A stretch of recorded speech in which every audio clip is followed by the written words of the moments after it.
Vote మాత్రం ఖచ్చితంగా వేయండి. ఎందుకంటే ఎన్నికలలో ఓటు వేయడం ప్రతి ఒక్కళ్ళ బాధ్యత. మనం వేయడమే కాదు, వెయ్యకుండా బద్దకించి ఇళ్లలో కూర్చున్న వాళ్ళని కూడా పోలింగ్ బూత్ దగ్గరికి పంపిద్దాం.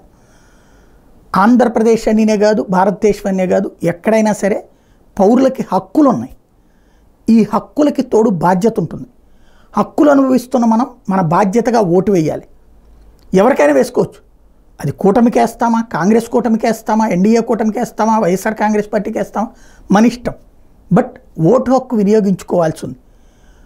ఎండొచ్చిందనినో, కుండపోత వర్షం వస్తోందనినో ఆగిపోవద్దు.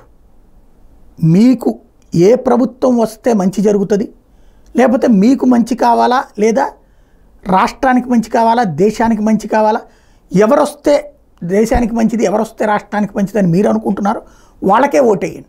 వీళ్ళకి వెయ్యమని చెప్పేటటువంటి వెర్రితనం నాకు లేదు. అలాంటి మూర్ఖుల పక్కన నేను లేను. లేదా తమకున్నటువంటి గౌరవాన్ని దిగజార్చుకుంటూ ఏదో ఒక పార్టీకి ఓటేయమని, లేదా ఏదో ఒక పార్టీని ఓడించమని పిలుపునిచ్చేటటువంటి మహా ఎడిటర్ల స్థాయిలో దిగజారిపోదలుచుకోలేదు. ఎందుకంటే ఎడిటర్ అంటే ఒక గౌరవం ఉండేది. నేను ఎడిటర్ పొజిషన్లో పనిచేసినటువంటి గౌరవాన్ని ఇంకా ఆ ఎడిటర్ పొజిషన్కి ఉంచాలనుకుంటున్నా. అందుకని నేను అట్లా దిగజారదలుచుకోలేదు. ఖచ్చితంగా ఓటేయండి. మీకు నచ్చిన వాళ్ళకి ఓటేయండి. మీకు నచ్చిన ప్రభుత్వాన్ని తెచ్చుకోండి. కానీ ఓటు మాత్రం వేయకుండా ఆగద్దు.